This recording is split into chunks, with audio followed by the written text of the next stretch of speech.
Cool. Okay. Great.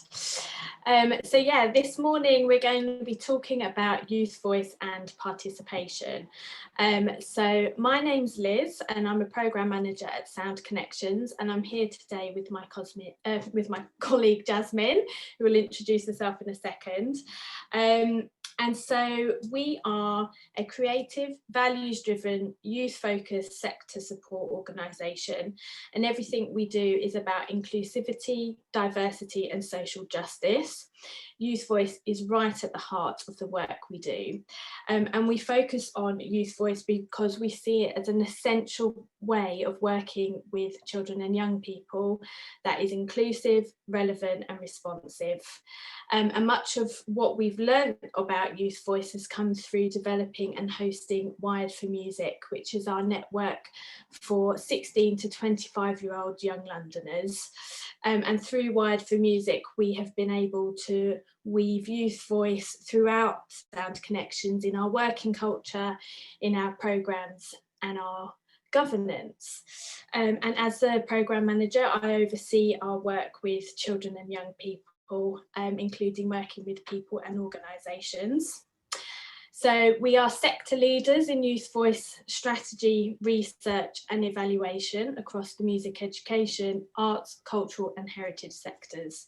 And our clients include organisations ranging from grassroots, small organisations to much bigger ones, including Arts Council England, British Council, English Heritage, where we're a consortium partner with Council for British Archaeology, and many more.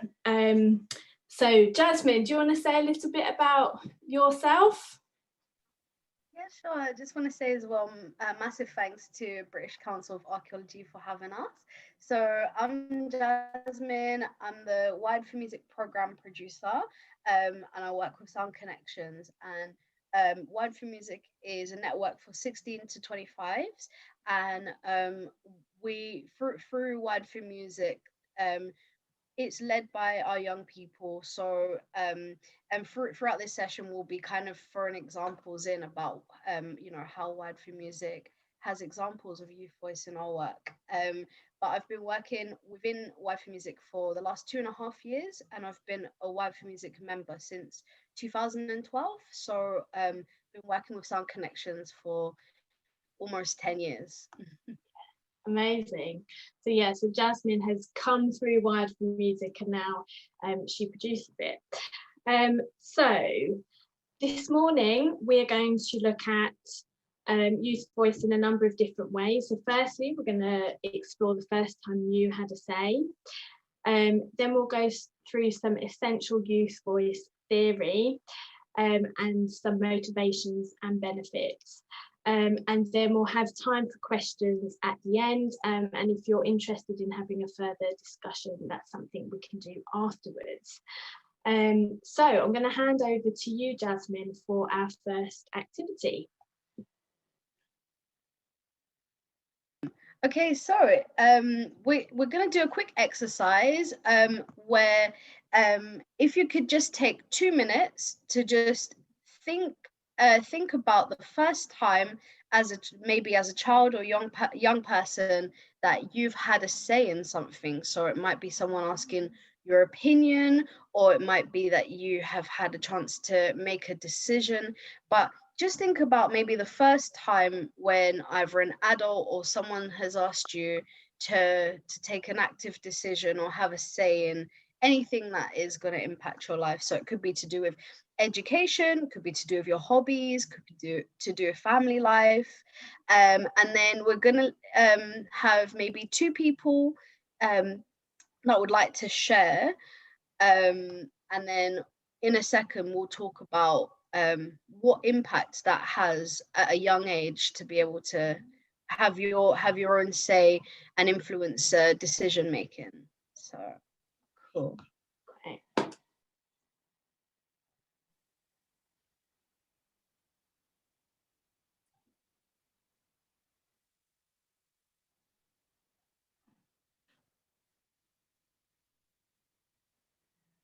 All right, so I'm not sure if anyone has any any examples, please feel free to either unmute and share your experience, or you can also write in the chat what was your the first experience of you having a say. So is there anyone that would kind of like to share their experience?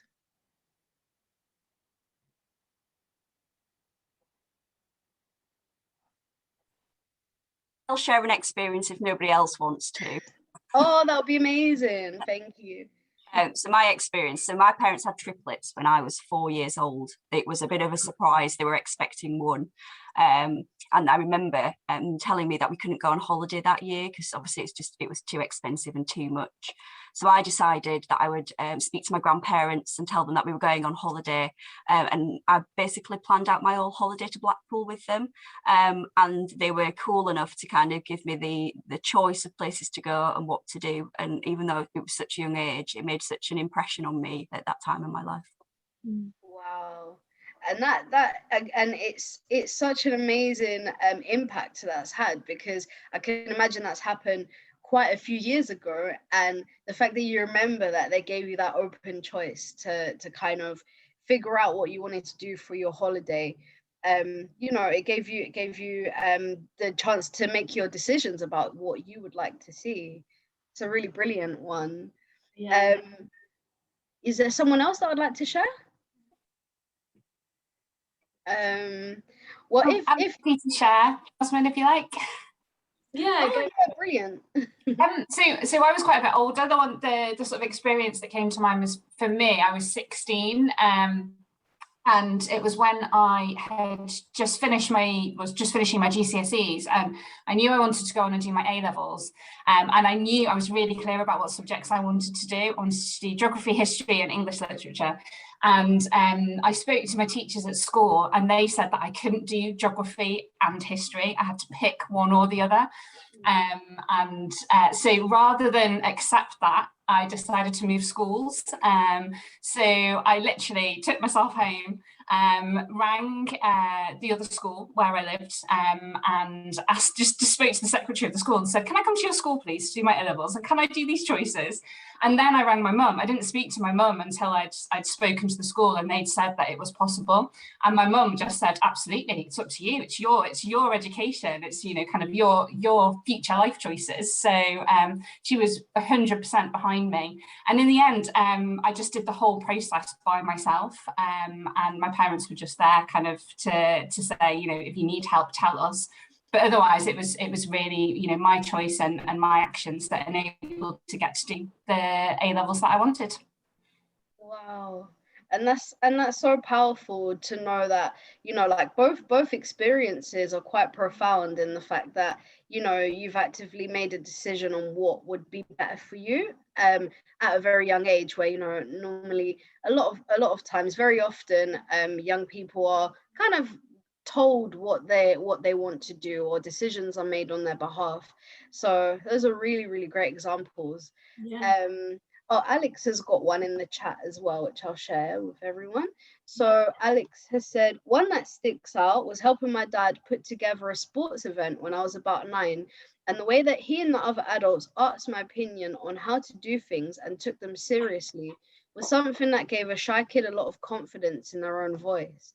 So that's a really great example as well, where, you know, simply by listening and taking on young person's decision, it just gives so much confidence, and it completely changes the tone, hands over a lot of autonomy to young people. Definitely. So I'm going to hand back over to Liz. Yeah. And Liz is going to talk about the context of youth voice. Thank you, Jasmine. Thank you, everyone, for sharing. Really great examples, and I like how they're different from Claire and Joe taking initiative and then adults responding to that in a positive way, and then Alex, yours were the adults, you know, encouraging you, but then that's still having a positive effect on you. So next up, we'd like to introduce you to the foundations of youth voice, and I'm going to share some history, frameworks and the basic principles. But firstly, I'm going to show you a selection of images of young people who are doing amazing things across the world. Okay, I think that's all of them. So firstly, we have Malala, who stood up for girls' education in Pakistan, and she used her voice to promote equality, and you know, she became like a victim of the state, but has still continued to use her voice and stand up for girls' rights. And she is the youngest Nobel Prize laureate in history, and she is only 24, so she's done all of this before she's turned 24. Then over here we've got Nadia Whittome, who is the youngest MP in the House of Commons. She's currently 24, but she joined the House of Commons when she was 23. Then to her right, we have the UK Youth Parliament, which is all about, you know, supporting young people to debate issues that matter to them. And then over here we've got Marcus Rashford, who is aged 23 and a footballer for England, and you know, he missed the penalty, but does that matter when he used his voice and his power to get the government to U-turn around child poverty and school dinners and all that type of thing? So an amazing example of using voices for good. And then in the middle, we've got Greta Thunberg, who is 18 now, but when she was 15, she started the school strike for climate by sitting outside the Swedish parliament. And she has used her voice to campaign for the climate crisis and environmental issues, which has had an impact across the world. Then on the top right here, we've got an image from English Heritage's Shout Out Loud programme, which Sound Connections and the Council for British Archaeology are consortium members of, and this is all around transforming how England's stories are told, with young people leading the way. And in the bottom here, we've got an image of Wired for Music, which we've already mentioned, and you might notice that that is a young Jasmine down there. So youth voice and participation is an overarching term we use to describe anything that involves listening to young people, working collaboratively with them on an equal playing field, and making sure that they are involved in decisions about things that affect their lives. And this is also about all ages. So whilst the majority of young people here are 18 plus in the images, youth voice and participation spans from birth to 25, and in some cases up to 30. And whilst we use the word voice, it's not always purely about voice and words, but it's about how young people express their views, opinions and ideas in whatever ways work for them. So why is youth voice important? Well, firstly, it is a human right. So in 1948, the International Declaration of Human Rights was proclaimed by the UN, and central to the declaration are holding and expressing opinions, and also the right to enjoy the arts and participate in cultural life. And this follows through to the UN Convention on the Rights of the Child, which is the most widely ratified international human rights treaty in history. And the specific articles that relate to this are Article 12, where every child has the right to express their views, feelings and wishes in all matters affecting them, and to have their views considered and taken seriously. This right applies at all times, for example, during immigration proceedings, housing decisions, or the child's day-to-day home life. And then we have Article 5, where governments must respect the right and responsibilities of parents and carers to provide guidance and direction to their child as they grow up, so that they fully enjoy their rights. This must be done in a way that recognises the child's increasing capacity to make their own choices. Which is really interesting, and you know, a lot of the time when we do these sessions, people aren't necessarily aware that it is a child's human right. And just out of interest, has anyone here heard or know that that was a human right? You can put your hands up or thumbs down or something.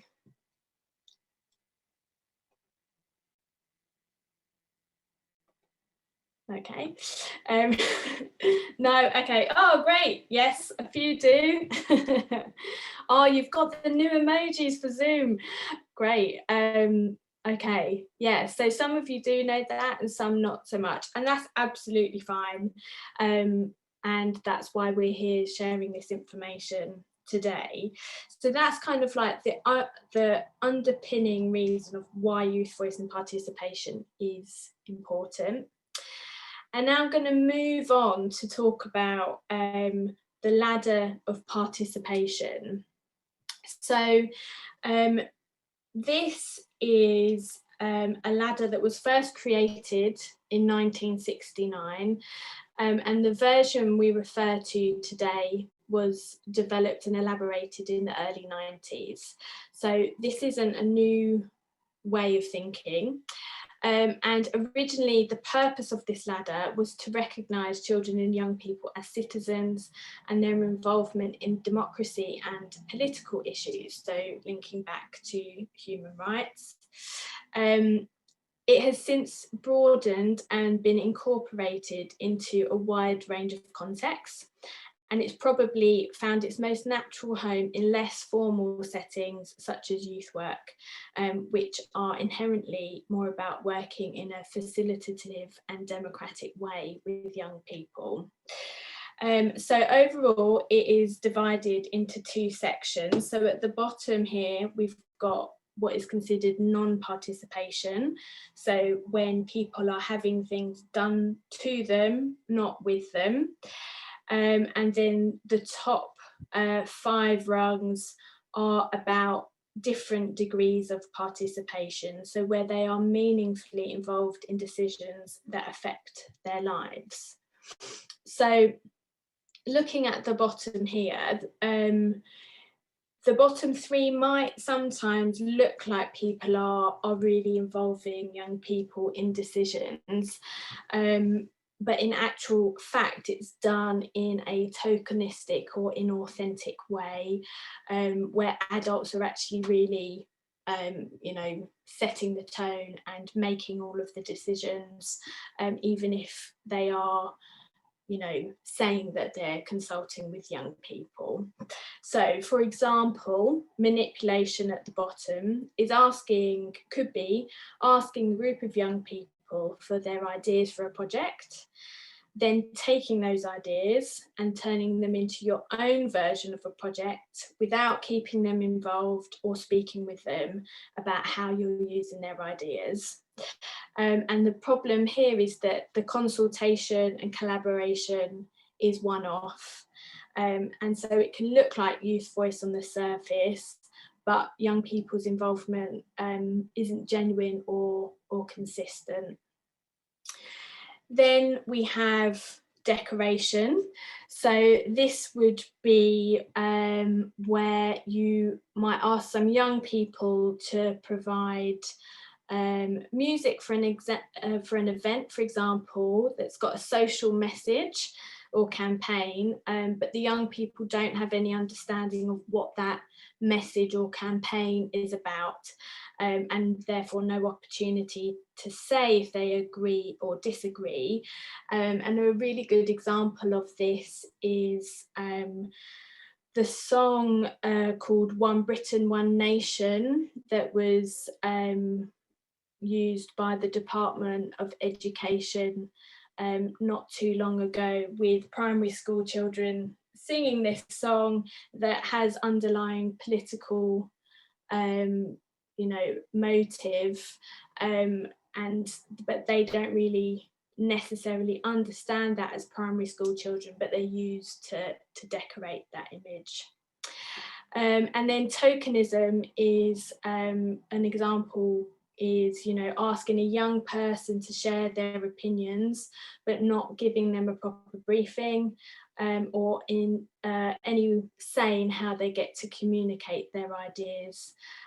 So very often it might be an articulate young person who is selected to talk about something, so that they seem confident, but they're not fully included in what they're talking about, for example. And then moving up to looking at the different degrees of participation.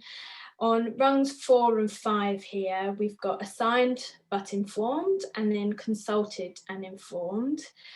And these two rungs illustrate the point at which you genuinely start to consult with young people. So the culture of the organisation or the culture of the project is such that young people are actively listened to. And this might be a formal consultation mechanism like focus groups and surveys, or it might just be the collaborative practice in how you work with young people in your different settings. And then moving up to rungs 6, 7 and 8. So 6 is adult initiated shared decisions with youth, and 7 is youth initiated and directed, and then 8 is youth initiated shared decisions with adults. And this is where children and young people really start to share power and share decision making with adults, so it becomes actively collaborative. So an example of this might be forming a group of young producers who work with you to design and deliver an event from start to finish. Or setting up a children or young people's council or forum, where they get to feed in to decision making. Or it could be that you've got, then the young people on that forum or council come up with an idea of something they want to do, and they then get adult buy-in, so then it becomes youth initiated, but then the decision making is done jointly.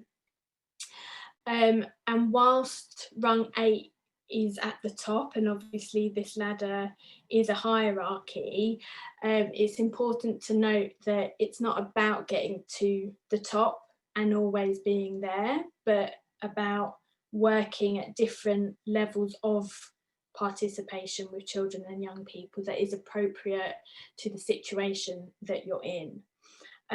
So an example of real kind of like rung 8 work is an organisation called the Neutral Zone in Michigan, where 50% of their board are young people and 50% are older people, and so therefore that then cascades down into how they work across their whole organisation.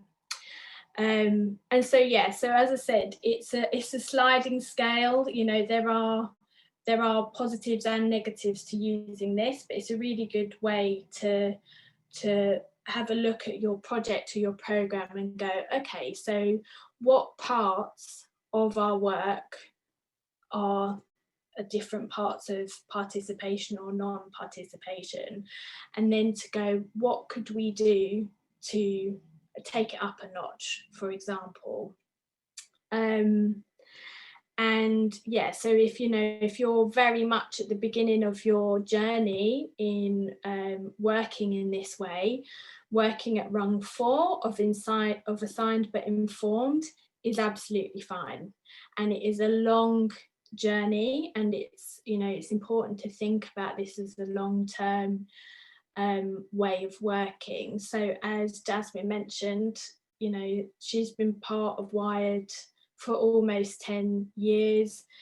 I'm sorry to pick on you, Jasmine, and you know, starting as a participant and benefiting from adults working in this way, and then now Jasmine is the practitioner and works with young people in that way. But yeah, and you know, like we've only, I think in the past 4 years or so, started to have young trustees be part of our board, as we're a charity. And we have to be really careful about how we think about that, and how is that actually, you know, how we build an inclusive board environment so that those young people can fully participate as fully fledged trustees. So yeah, so really important to know that it's a sliding scale, but you definitely want to avoid the bottom 3. And yeah, I think that's enough talking from me. I'm going to hand back over to you, Jasmine, for the next bit. So altogether, like thinking about the ladder of youth participation, it's definitely a guide, but I think overall, when you're thinking about youth voice and participation, it's an approach and it's a mindset. So you know, with different youth voice approaches, it's a way of working and collaborating with young people that over time becomes embedded in your practice and how you set up projects, programs, and facilitate. So it's not a distinct thing. For example, right now we're doing youth voice. It's more of a gradual process, and it's an active collaboration and relationship that you build with young people over time. And it's something that can kind of, it's kind of like it becomes woven into all of the different projects that you do with young people. Also as well, I know that some people might have questions about handing over all of the decision making process or all of the power, but it's not about saying, sometimes, you know, it's not always appropriate to hand over all of the decision making or power to your young people, because you might be in essence setting them up to fail, because they might not have the you know, like they might feel out of their depth. So it's about really assessing and kind of figuring out what happens when like staff and adults that work with young people combine their skills and expertise with kind of the innovation and insights and fresh thinking that the young people that you're working with bring. So it's an active collaboration, and there will be different levels of participation and decision making from your young people. But it's about, as staff working with young people, it's just more about achieving that balance and assessing when's the point to step back and let them take over, or when's the point to kind of help a little bit more. So it's a supported process. So we are going to move on to our next slide, which is which activities could be incorporating youth voice. So we're gonna just talk through all of them. So consultation, that's a great way to involve young people in your work, because you're actively asking them what they'd like to see and taking on their contributions. And also it just gives them a really great space to really have a think about you know, what they'd like to do, how they'd like to see either things that are designed for them, or, you know, be an active part of that process. Co-production is a really great way to bring through youth voice. You'll see it in a lot of different organizations that have like, for example, young producers activities where young people create events, or they develop a big project as a team, and they're an active part of developing an activity and essentially leading it. There's also youth boards, youth councils and young trustees, and that's a really brilliant way to incorporate youth voice into the decision-making process and actually allowing them to be involved in the strategic element of your charity or organization. And it's not very often that young people get a chance to be in those spaces. So, you know, those are really great skills to build, and also it encourages intergenerational collaboration, which is really, really important. And then a similar thing would be campaigning, ambassadors and advocation. So, you know, again, this is about young people taking control of what they'd like to see around them, what they want to see happen, and really kind of campaigning for what they believe in. So that's a really great way to bring through youth voice as well. Creative leadership as well is a great way to incorporate youth voice and collaborate with young people on how they'd like to create projects or activities. And then also personal development and peer leadership. So sometimes young people that help others that are either the same age as them, slightly older or slightly younger, and that can be a brilliant way, for example, in a lot of activities where, for example, you have a new member come in and then you've got an existing member or young person that brings through or encourages that person to kind of be more involved in the activities and projects. And then lastly, we've got youth co-led research. So really having young people research about different things and then present or either lead a research with other young people and come up with something at the end of that. So those are quite a few examples, but there's so many different ways to incorporate youth voice that, like, this is not an exhaustive list. So yeah.